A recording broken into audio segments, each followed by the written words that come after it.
Hello guys, welcome back to your YouTube channel SKM study. और subscribe नहीं किया ना तो यार चैनल चैनल को सब्सक्राइब करो, क्योंकि मैं यहाँ पर लेकर आया हूँ आप सभी के लिए 29 फरवरी। टारगेट हमारा क्या है? 29 फरवरी जो आपका बायोलॉजी का पेपर है ना, उसके लिए यहाँ पे लेके आए हैं बेहद ही मोस्ट इम्पॉर्टेंट वाले क्वेश्चन।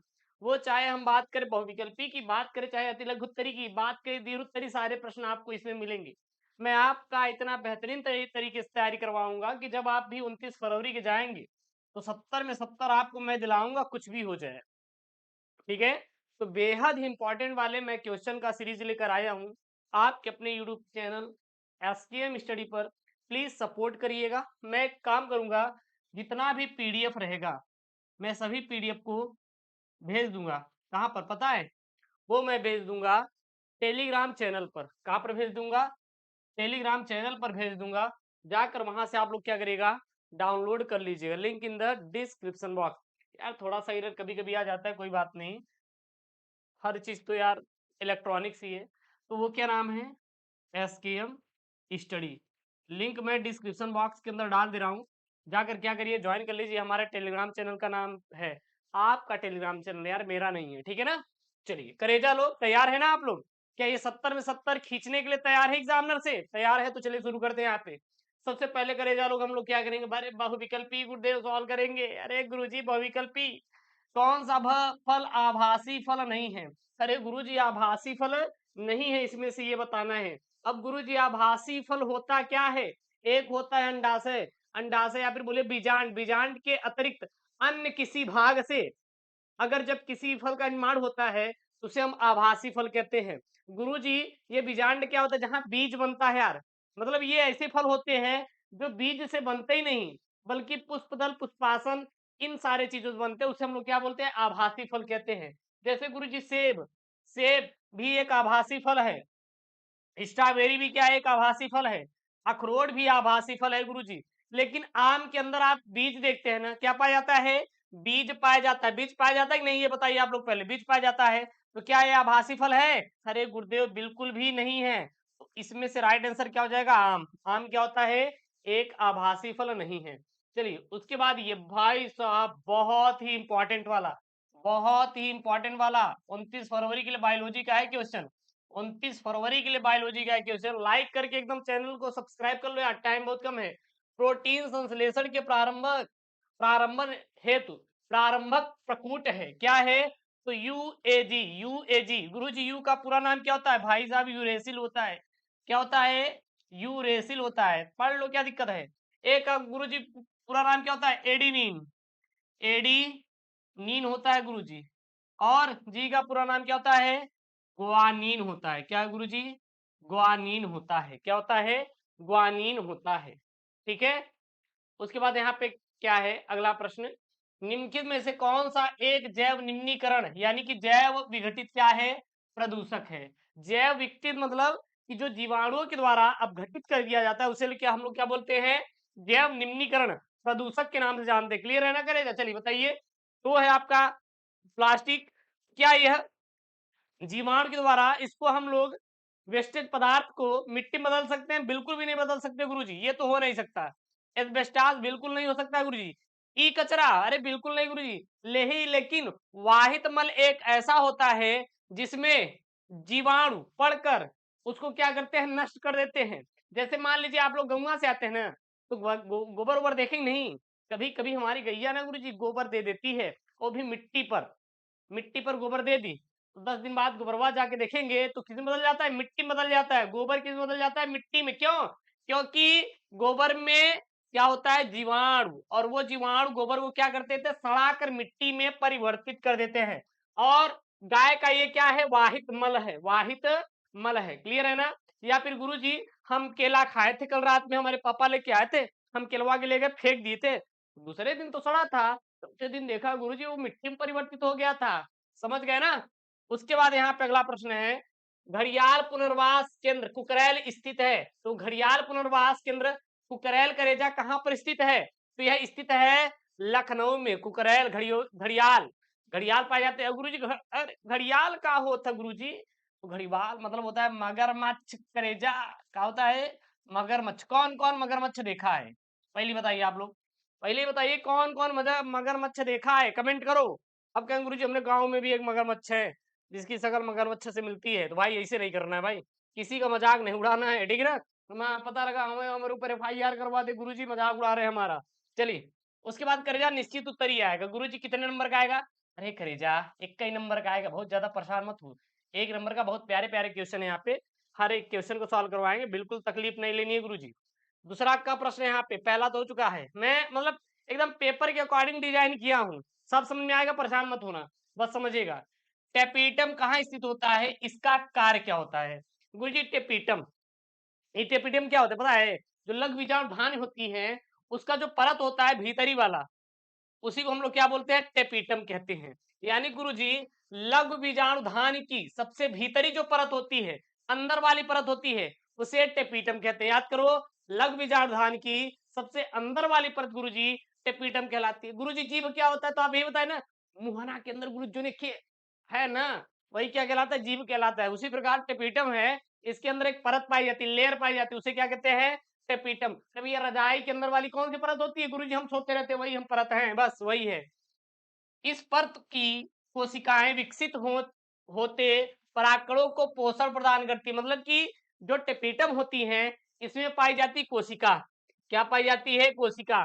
और ये जो कोशिकाएं होती हैं, जो हमारे परागकण होता है उसको भोजन प्रदान करने का काम कौन करता है? टेपीटम करता है। कौन करता है? टेपीटम करता है, ठीक है ना। यह परागकणों के बाह्य चोल के निर्माण में भी क्या करता है? सहायक करता है। अब गुरुजी ये परागकण का बाह्य चोल क्या होता है? ताकि परागकणों की सुरक्षा हो सके। अगर हमारे पास ये बाहरी त्वचा ना होती तो क्या होता? आप कभी सोचे हैं? अरे गुरुजी बेकार हो जाते हैं। उसी प्रकार परागकणों के जो बाहरी चोल, बाह्य चोल, मतलब कि परागकणों की रक्षा करता है, कौन भागीदारी होता है? टेपीटम ही रहता है। याद हो गया ना। अरे यहाँ मॉडल लिख दे कि मॉडल लिख दिए हैं? अरे गुरुजी मर्डर नहीं लिख दिए, यहाँ मिंडल लिख दो, करे जा मिंडल। अब बता देना। अरे हम ही इसको प्रिंट आउट करते हैं यार, आपके लिए ना मैं अकेले ही काफी हूँ, मैं किसी से डरने वाला नहीं हूँ भाई, क्योंकि हमारे साथ आपकी पूरी यूनिटी है, आपका जो दिल है ना, बस यही मुझे चाहिए और कुछ नहीं चाहिए। गुरुजी हम अपना दिल तो उनको दे चुके हैं, आपको कैसे दे दे? अरे दे दो यार, थोड़ा क्या हो जाएगा, चलिए कोई बात नहीं। मेंडल ने मटर के पौधे में कितने जोड़ी विपरीत लक्षणों का अध्ययन किया था? तो कुल 7 जोड़ी विपरीत लक्षणों का अध्ययन किया था। जैसे मटर के पौधे की लंबाई, मटर की स्थिति, मटर के फूल का रंग, मटर के जो मटर का जो वो होता है, पत्ता होता है, उसका कैसे है लंबाई, ये सब कुल मिला के कितने थे गुरुजी? 7 जोड़ी, टोटल कितना? 14। ये 83 लक्षणों पर क्या किया था? प्रयोग किया था। कौन सा मटर का था? किस मटर पर? तो मटर था उद्यान मटर, उद्यान मटर पर इन्होंने क्या किया था गुरुजी? एक्सपेरिमेंट किए थे। उद्यान मटर का वैज्ञानिक नाम क्या होता है करेजा? Pisum sativum, Pisum sativum, sativum, ये चीज याद रखिएगा। देखिएगा प्रश्न आएगा, मिंडल ने मटर के पौधे में कितने जोड़ी विपरीत लक्षणों का अध्ययन किया था? तो मिंडल ने 7 जोड़ी विपरीत लक्षणों का अध्ययन किया था। उस मटर के पौधे का नाम क्या था, या फिर मटर कौन सा यूज किए थे? तो उद्यान मटर। उद्यान मटर की खास बात क्या होती है? आसानी से उग जाती है, इसमें बहुत सारे प्रयासी लक्षण पाए जाते हैं हम लोग, ठीक है। और इसका वैज्ञानिक नाम क्या था? पाइसम सेटाइवम था, बस। और बहुत ज्यादा लिखने की जरूरत आपको नहीं है। उसके बाद ग नंबर है यहाँ पे, किस पैथोजन के कारण हाथी पाव, एलिफेंटिएसिस, हाथी पाव रोग होता है? यानी कि ऐसा कौन सा पैथोजन है, कौन सा जीवाणु है जिसके कारण हाथी पाव होता है? और यह पैथोजन किससे संबंधित होता है? तो जो फाइलेरिया होता है उसमें जो पैथोजन होता है वो कौन सा होता है? बाउचेरिया बैंक्रॉफ्टी। क्या होता है? बाउचेरिया बैंक्रॉफ्टी हाथी पाव उत्पन्न करता है। हाथी पाव को क्या करता है? उत्पन्न करता है। यह फाइलम, यानी कि फाइलम निमेटोटा से संबंधित है। फाइलम एक क्या है?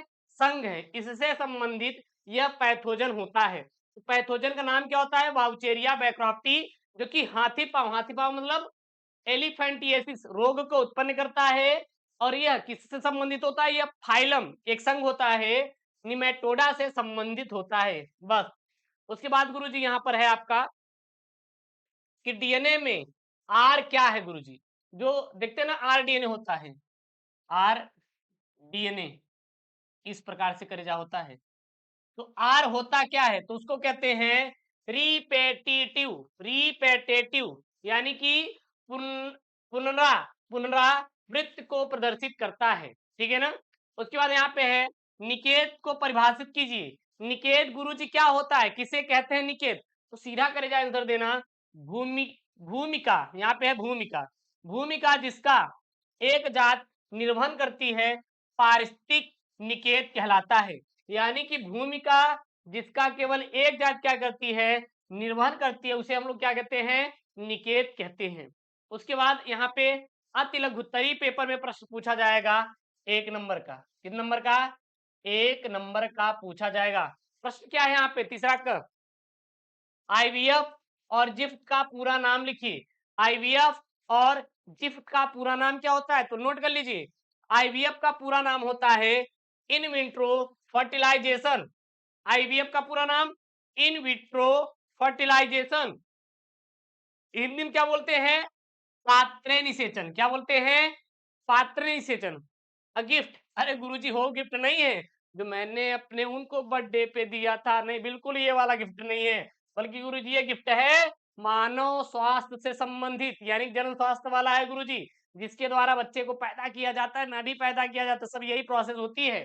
तो गिफ्ट का पूरा नाम क्या होता है गैमेट इंट्रा फैलोपियन ट्रांसफर। यानी जो गैमेट होता है, जो गुरुजी अंडाणु होता है, उसको हम लोग क्या करते हैं, ट्रांसफर करते हैं किसमें, फैलोपियन नलिका में, वही क्या कहलाता है, गिफ्ट कहलाता है। तो ये इंपॉर्टेंट है, मैंने इंपॉर्टेंट टॉपिक में इसको छपवाया भी था कि नोट कर लो यार, आईवीएफ का पूरा नाम क्या होता है और गिफ्ट का पूरा नाम। तो आईवीएफ का पूरा नाम नोट कर लो इन विट्रो फर्टिलाइजेशन।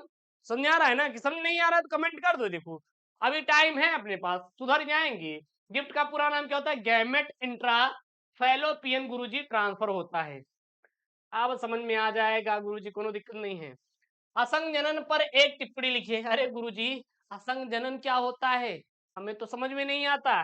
अरे मैं समझा दूंगा यार। असंग जनन होता क्या है, प्रजनन की वह विधि जिसमें निषेचन के बिना ही भ्रूण का निर्माण होता है, उसे असंग जनन कहते हैं। यानी कि प्रजनन या जनन की वह विधि जिसमें निषेचन के बिना ही क्या हो जाए, भ्रूण का निर्माण हो जाए, उसे क्या कहते हैं गुरुजी, असंग जनन कहते हैं। क्या गुरुजी ऐसे मनुष्य में संभव है, बताइए, बिना लड़की और लड़के का गुरुजी कोई लड़का पैदा हो जाए क्या बच्चा, नहीं होगा यार। आप कहेंगे गुरुजी वैज्ञानिक तो आ गया ना, अरे तब एक का शुक्राणु और एक का अंडाणु जब तक नहीं लेंगे तब तक एक नया बच्चा नहीं बनेगा, इस चीज को ध्यान दीजिएगा। लेकिन गुरुजी तब ई कैसे बन जा रहा है, जब हम कह रहे हैं मनुष्य में ऐसा संभव नहीं है, तो ये कैसे, देखिए तो ये एक स्पेशल कुछ पौधे होते हैं, कुछ पौधे होते हैं, कुछ पौधे होते हैं, तो उसमें बिना निषेचन के ही क्या होता है, भ्रूण का निर्माण होता है।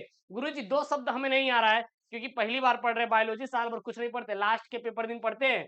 गुरुजी जनन या फिर इसको क्या बोलते हैं, प्रजनन। पहले ये चैप्टर हुआ करता था, अब हटा दिया गया है। तो जिसमें जिसमें माता और पिता, माता प्लस पिता मिलकर बच्चे पैदा करते हैं, उसी को जनन या प्रजनन कहते हैं। अब गुरुजी निषेचन, निषेचन में जब अंडाणु किसका, लड़की का, शुक्राणु किसका, अरे लड़के का यार, मेल का शुक्राणु मिलते हैं, तो उसे गुरुजी क्या कहते हैं, निषेचन कहते हैं। बस और कुछ भी नहीं छापना है, यही छापिए, बहुत इंपॉर्टेंट है यार, बहुत ज्यादा चक्कर मत पड़ेगा। टर्नल एवं क्लाइनफेल्टर सिंड्रोम में गुणसूत्रों की संख्या गुरुजी कितनी होती है, तो जो टर्नल सिंड्रोम होता है इसमें 45 होता है गुरुजी, और क्लाइनफेल्टर सिंड्रोम में 47 होता है। इसमें गुरुजी एक गुणसूत्र की क्या होती है, कमी होती है। इसमें गुरुजी एक गुणसूत्र की क्या होती है, वृद्धि होती है, ठीक है ना। यानी कि 22 जोड़े एक्सो ये निकल गया है, ये आपका निकल गया है, यानी कि है ही नहीं, जीरो है, तो एक गुणसूत्र की कमी हो गई, तो इसके कारण गुरुजी टर्नल सिंड्रोम हो जाता है। जब मनुष्य में एक गुणसूत्र की वृद्धि हो जाती है तो कितने हो जाते हैं, वैसे तो 46 होता है, लेकिन 46 के स्थान पर 47 हो जाता है, तो जिसके वजह से क्लाइनफेल्टर सिंड्रोम रोग हो जाता है। बस यही आपको लिखना है। उसके बाद अगला प्रश्न यहाँ पे देखिए, प्रश्न क्या है, अल्कोहल दुरुपयोग के क्या कुप्रभाव हैं, यानी जो अल्कोहल है इसका जब हम लोग दुरुपयोग करेंगे, क्या प्रभाव पड़ता है? क्या कुप्रभाव है? कुप्रभाव मतलब गुरुजी, अरे यार गलत, क्या है? गलत। क्या गुरुजी गलत प्रभाव पड़ता है? तो आंसर लिखेंगे, अल्कोहल दुरुपयोग एक विघटनकारी और जीवन धमकी देने वाली समस्या। अब गुरु जीवन धमकी मतलब आपका जीवन आपको खुद धमकी दे रहा है कि भैया गांजा पियोगे तो आप धुआं-धुआं हो जाएगा, शराब पियोगे तो एक दिन किडनी खराब हो जाएगी। तब वो लोग धुआं-धुआं कर रहे हैं। आजकल के नवयुवक भी नए जोश में, भाई ब्रेकअप हुआ नहीं कि एक तरफ धुआं-धुआं होना शुरू हो गया। ऐसे ही भाई साहब एक कॉलेज था, ठीक है ना? तो मतलब समझ लीजिए मेरा ही कॉलेज था। अब इंजीनियरिंग छात्र समझ रहे हैं, तो हुआ क्या कि भाई बरसात का मौसम था और उसमें क्या हुआ कि कुछ लड़के तो होते हैं ना, अब वहाँ से प्रिंसिपल जी कैमरे में देख रहे थे और बरसात के मौसम में जो बैठने का वो नहीं होता आपके जैसे पार्क था, उसमें से धुआँ निकल रहा था। तो भाई प्रिंसिपल खुद कन्फ्यूज़, कहा कि यार ये कैसे हो गया कि बरसात हो रही है और धुआँ सुलग रहा है, ना वहाँ पे कुछ सूखा मटेरियल ना कुछ, वो भी हरी घास से। जब देखे तो वहाँ पे क्या हो रहा था? गांजा, मतलब समझ रहे हैं ना, धुआं-धुआं। तो ये सब होता है। तो जो नवयुवक हैं आजकल, उनका जब ब्रेकअप हो जाता है, तो लोग क्या करते हैं पता है? ये धुआं-धुआं उड़ाएँगे। नहीं तो क्या करेंगे? गांजा पीना शुरू कर दें, नहीं तो शराब पीना शुरू कर दें। एक बच्चे की तो भाई ऐसी हालत हो गई थी कि उसकी गर्लफ्रेंड किसी के और साथ भाग गई और क्या किया पता है? मार कोच काट डाल अपने हाथ को। भैया ऐसा-ऐसा मत करो कुछ भी, क्योंकि आपके ऊपर आपके माँ-बाप का हक है। आपके उनके हक नहीं है, उनका क्या है भैया, आप फेल हो जाओगे तो छोड़ के किसी और के साथ, समझ आ रहा है ना? चाहे लड़का है या लड़की है, दोनों के लिए इम्प्लीमेंट होता है, क्योंकि देखिए, इस समय एकदम एक्टिव रहते हैं बच्चे, ठीक है ना? उनकी मनोस्थिति सही नहीं रहती, भटकता हुआ एकदम भटकता हुआ इंसान की तरह रहते हैं। आप लोग दिमाग को कंट्रोल करो और पढ़ाई में मन लगाओ, समझ आ रहा है ना? भाई साहब, गलत मार्ग नहीं पकड़ना है। आज वो नहीं तो कोई और सही, कोई और नहीं तो कोई और सही। बहुत बड़ी ज़िंदगी है, टेंशन नहीं लेने का। डीएम, एसडीएम बन जाओ देखो, सब कुछ मिलेगा आपको दुनिया में, ठीक है ना? तो ये चीज़ ध्यान दीजिएगा। तो जो अल्कोहल होता है, ये बहुत ही बेकार चीज़ है और आप लोग तो यार खुद ही समझदार हैं, आपके माँ-बाप इतना मेहनत करके आपको पढ़ा रहे हैं, तो आपको पॉजिटिव रखना है। नेगेटिव कभी नहीं सोचना, नेगेटिव लाना ही नहीं है। एग्ज़ाम दे रहे हैं, पेपर बहुत बच्चे क्या करते हैं कि मतलब गलत कदम उठा लेते हैं। फेल हो गए तो यार कुछ नहीं यार, जिंदगी है, इससे लड़ना सीखो। डरना किस चीज से है यार? डरना है ही नहीं, क्योंकि कोई चीज हारे नाम की चीज नहीं नहीं होती। अगर आप आज हार मान जाओगे तो भी बहुत बड़ी दुनिया है यार। अभी आपने कितना ही जिया, 18 16 14 साल की उम्र में ही हो गए यार। 12वीं बच्चे कितने होते हैं? 14 से 15 साल की उम्र होगी आप लोग की, अभी पूरा पूरा 70 साल बचा हुआ है, सोचिए। तो अभी आपको पूरा ज़िंदगी एन्जॉय करना है, इसलिए टेंशन नहीं लेने का, मैं हूँ ना। अरे जाओ यार, खुले मन से एकदम दिल खोल के एग्ज़ाम देकर आओ। पूरा नंबर पाओगे, एग्ज़ामिनर चाचा को मैं फ़ोन करके बोल देता हूँ कि एग्ज़ामिनर चाचा हमारे जो बच्चे हैं ना, इनको फ़ेल मत करिए, कुछ भी हो जाए। मैं फ़ोन कर दे रहा हूँ अभी, टेंशन मत लेना। कहेंगे मुझे इतना बड़ा भौकाल आप फेंक रहे हैं। अरे नहीं यार, भौकाल-वौकाल नहीं मार रहे हैं, ठीक है ना? हाँ, चलिए आग आगे यहाँ पे और नशे में चलने, बर्बरता, हिंसक व्यवहार इत्यादि जैसी समस्याओं से जुड़ा हुआ है। अब कोई शराब पी लिया तो आप शराबी से जाके बात करो, वो कहेगा हम डीएम ही हैं, हम प्रधानमंत्री न हैं। ये नरेंद्र मोदी कौन है भैया? हमारे माननीय नरेंद्र मोदी जी प्रधानमंत्री नहीं है, हम ही हैं। हम ही आज हो गए राष्ट्रपति आज ही यहाँ के।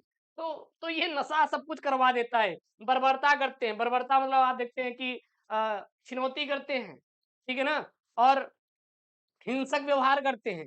पता लगा दारू पिए, कहें कि हम बहुत बड़ा तोपई हो गए, तुर्रम खा, उठा लिए कटबासा, कहेंगे अब हो गया, सबको धड़ से अलग कर देंगे। तो ये सब क्या है? ये सब हिंसक जैसी समस्याएँ हैं। तो भाई साहब, ऐसे नहीं होना चाहिए, इसीलिए इसको नहीं उपयोग करना चाहिए।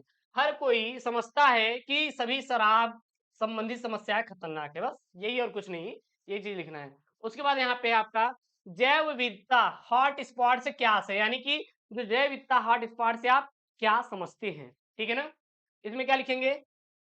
वे क्षेत्र जहां जाति समृद्धता बहुत अधिक और उच्च स्थानिकता होती है, साथ ही इन पर पारिस्थितिक संकट प्रबल होते हैं। ये जातियां अन्य स्थानों पर नहीं पाई जाती, हॉट स्पॉट कहलाती हैं। अब गुरु जी यहाँ पे कुछ कठिन शब्द आए, जैसे जाति समृद्धता, मतलब कि ऐसा क्षेत्र जहां पर एक जाति बहुत ज्यादा मात्रा में पाई जाती है। अगर मैं आपसे कहूंगा कि गुरुजी ज्यादा से ज्यादा खेती कहाँ पर होती है? किसकी? गुरुजी ऊख की। अपने यूपी में होती है, उत्तर प्रदेश में ऊख की खेत, ईख बोलते हैं ना, गंगा में ऊख ऊख बोलते हैं। हाँ, सबसे ज्यादा होता है। अभी धान उन चले जाओ, तो अपने यूपी में कुछ ऐसे क्षेत्र हैं जहाँ पर धान का पैदावार बहुत ज्यादा होता है, अच्छे लेवल पे होता है। तो मतलब जहाँ पे लोग बहुत ज्यादा, अगर अच्छा चलिए कुल मिला के ये समझिए कि सबसे ज्यादा अपने भारत में कहाँ लोग हैं, यूपी में है, उसके बाद बिहार में है, ठीक है।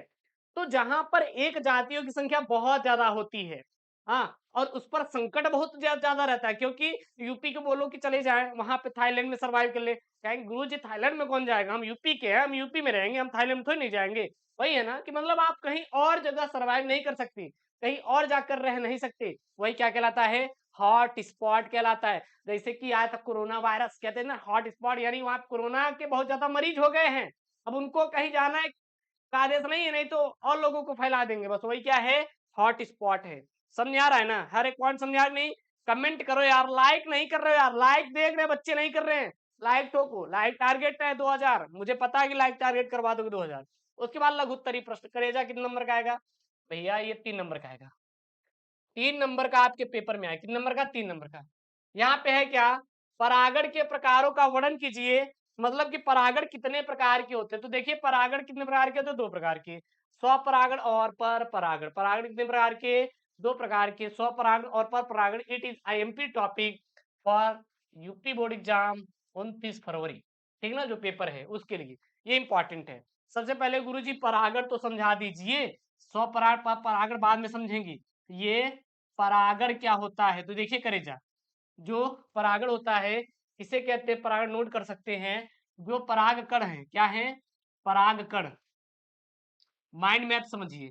परागकण कहाँ पे पहुंचेंगे, वर्तिकाग्र पर, वर्तिकाग्र पर, सॉरी यार थोड़ा मिस्टेक हो गया, कहाँ पहुंचेंगे, वर्ती, ये वाला जो डिजिटल बोर्ड है ना मैक्सअप का, थोड़ा बहुत ज्यादा सेंसिटिव है, वर्तिकाग्र पर पहुंचेंगे, उसे क्या बोलते हैं हम लोग, परागण कहते हैं। अब परागकण वर्तिकाग्र पर पहुंचेंगे या फिर ये किसके द्वारा पहुंचेंगे, स्वयं के द्वारा। अगर ये स्वयं के द्वारा पहुंच रहे हैं तो उसे क्या कहते हैं, स्वपरागण, स्वपरागण। अगर किसी माध्यम के द्वारा, किसी माध्यम जैसे कीट उट के द्वारा या फिर आप ही के पहुंचा दिए तो उसे क्या बोलेंगे, पर परागण, बस पर परागण, और कुछ भी नहीं लिखना। परागकणों का वर्तिकाग्र पर पहुंचने की क्रिया को परागण कहते हैं, परागकणों का वर्तिकाग्र पर पहुंचने की क्रिया को परागण कहते हैं। अगर ये स्वयं के द्वारा पहुंच रहे हैं तो स्वपरागण, किसी माध्यम के द्वारा पहुंच रहे हैं तो परपरागण। समझा गया ना, बस इसी, यही तो लॉजिक है पढ़ने का यार, यही तो लॉजिक है पढ़ने का। मेरे पढ़ने का तरीका, पढ़ाने का तरीका मतलब अलग ही लेवल का है, परेशान मत, तो सब याद करा देंगे। सबसे पहले स्वपरागण गुरु जी होता क्या है, इसको समझा दीजिए। तो किसी पुष्प के परागकोश से किसी परागकणों का, देखिए परागकणों का, उसी पुष्प के वर्तिकाग्र अथवा उसी पौधे पर, उसी पौधे पर किसी स्थित अन्य पुष्प के वर्तिकाग्र तक स्थानांतरण स्वपरागण कहलाता है। गुरुजी इसका मतलब समझिएगा। सबसे पहले जो परागकण है वो उसी पौधे के उसी पेड़ पर है, या फिर उसी पौधे में किसी अन्य अन्य पुष्प पर परागकण चले जाएं, उसे क्या कहते हैं, स्वपरागण। जैसे समझिएगा, आपका एक घर है, ठीक है ना, आप छत पे हैं, अब आपको जाना क्या है, नीचे जाना है। अब या फिर आप डायरेक्ट नीचे कूद जाओ, छत से डायरेक्ट नीचे गुरुजी चले जाएंगे, या फिर आप लिफ्ट से चले जाओ, या फिर कोई आए आपको गोदिया में उठाए और लेके चले जाए सेकंड फ्लोर पे, ठीक है ना, और फिर ग्राउंड पे, बस वही है कि या फिर जो परागकण है उसी पुष्प के वर्तिकाग्र पर, मतलब कि उसी पुष्प के वर्तिकाग्र पर गिर जाए, या फिर उसी पौधे पर किसी अन्य पुष्प के वर्तिकाग्र तक स्थानांतरण जो होता है उसे स्वपरागण कहते हैं। यह स्वयुग्मन स्वयुग्मन या सजात पुष्पी परागण अर्थात उसी पौधे पर किसी अन्य पुष्प के परागकणों द्वारा हो सकता है। मतलब कि स्वपरागण को ही हम लोग स्वयुग्मन भी कहते हैं और सजात पुष्पी परागण भी कहते हैं। यह चीज आपको याद होना चाहिए, ठीक है ना, ठीक है। उसके बाद स्वपरागण में क्या लिखेंगे, यह पुष्प प्रायः द्विलिंगी होते हैं। जब एक लिंगी पुष्प होते हैं तो नर व मादा एक ही पौधे पर स्थित होते हैं। मतलब समझिएगा, ये हमेशा द्विलिंगी होंगे। अगर एक लिंगी है, मान लीजिए, तो नर और मादा दोनों एक में ही रहेगा। लेकिन अलग अलग रहेंगे, लेकिन रहेंगे जरूर। ठीक है ना, ये प्राय क्या होते हैं, द्विलिंगी होते हैं। उसके बाद तीसरा पॉइंट में क्या लिखेंगे, नर एवं मादा जननांग एक साथ परिपक्व होते हैं। और चौथा, पुंकेसर व स्त्री के सपुष्प में इस प्रकार स्थित होते हैं कि परागण परागण आसानी से वर्तिकाग्र पर, जो परागकण है वो आसानी से वर्तिकाग्र पर क्या हो जाए, गिर जाए। पुष्प प्रायः सुगंध रहित, अनाकर्षक, छोटे व मकरंद रहित होते हैं, क्योंकि स्वयं के द्वारा होगा, कीट उट की जरूरत पड़ेगी नहीं। ठीक है ना, तो इसलिए क्या होते हैं, प्रायः सुगंध रहित, मतलब इसमें कोई भी सुगंध नहीं होता। यह अनाकर्षक होते, गुरु जी कोई आकर्षण उकर्षण नहीं रहता, हाँ कि देख के एकदम आकर्षित हो जाए, ऐसा कुछ भी नहीं गुरु जी। ठीक है ना, तो भैया जिसके पास पैसे हैं तो उसको जरूरी है क्या कि हम आईफोन दिखाए, हम आईफोन लिए, भैया पैसा है तो सब लोग उसके तरफ आकर्षित होंगे, तब आपको दिखाने की जरूरत बिल्कुल भी नहीं है। तो कुल मिला के समझ लीजिए, खुद में अपने आप में परिपक्व है। इसी प्रकार आपको ऐसे बनना है कि आपको लोग फॉलो करें, ना कि जाके आप किसी को फॉलो करिए। ठीक है ना, ध्यान दीजिएगा। ये कैसे होते हैं, छोटे होते हैं और मकरंद रहित होते हैं। उसके बाद क्या है, पर परागण। गुरु जी पर परागण क्या होता है ये समझा दीजिए, पर परागण क्या होता है ये समझा दीजिए। चलिए पर परागण देख लेते हैं यहाँ पे। तो पर परागण क्या होता है, किसी पुष्प के परागकणों का उसी उसी उसी न प्रजाति के किसी अन्य पौधे पर स्थित फूल के वर्तिकाग्र पर तक स्थानांतरण क्या कहलाता है, परागकण कहलाता है, पर परागण कहलाता है, सॉरी पर परागण कहलाता है। मतलब कोई पुष्प है, इसके जो परागकण है उसी उसी प्रजाति के मतलब कि जो इसमें पुष्प के परागकण है, यह उसी प्रजाति के किसी अन्य पौधे पर, किसी अन्य पौधे पर, मतलब आपको अपने पड़ोसी के घर पर कूदना है, कुल मिला के वही क्या कहलाता है, पर परागण कहलाता है। यह पुष्प द्विलिंगी अथवा एकलिंगी तथा डोनर व मादा पुष्प अलग अलग पौधे पर लगे होते हैं। तीसरा, पुष्प के नर व मादा जननांग अलग अलग समय पर क्या होते हैं, परिपक्व होते हैं। चौथा, नर और मादा, ये सब इसी में है, पर परागण में नर और मादा प्रायः इस प्रकार व्यवस्थित होते हैं कि उसी पुष्प के वर्तिकाग्र पर न पहुंच सके। और पांचवा, यह पुष्प प्रायः वायु परागित पुष्पों को छोड़कर गंध युक्त होते हैं। क्या होते हैं, उसमें गंध पाया जाता है। ये आकर्षक होते हैं और कैसे होते हैं गुरुजी, बड़े होते हैं। अथवा यदि छोटे हैं तो समूह में तथा मकर मकरंद युक्त होते हैं। बस ये आपके इंपॉर्टेंट क्वेश्चन है क्लास 12 बायोलॉजी के, वो भी 29 फरवरी की। ये क्लास नहीं, मैं कम से कम आपको 20 से 25 क्लास दूंगा ताकि आपका 29 फरवरी की तैयारी हो जाए। आप चिंता मत करिएगा, जितना हो सकेगा इंपॉर्टेंट टॉपिक मैं डाल के डेली पढ़ा दूंगा। आपका ऑब्जेक्टिव भी हो जाएगा, अति लघुत्तरी लघुत्तरी विस्तृत उत्तरी सारे प्रश्न कवर हो जाएंगे। आपको बिल्कुल चिंता नहीं करना है। और हाँ, ये वीडियो इंपॉर्टेंट है, तो यार प्लीज वीडियो को लाइक करिएगा और चैनल को आप लोग सब्सक्राइब कर लीजिएगा। तो मिलते हैं नेक्स्ट वीडियो में। दोस्तों थैंक यू, जय हिंद।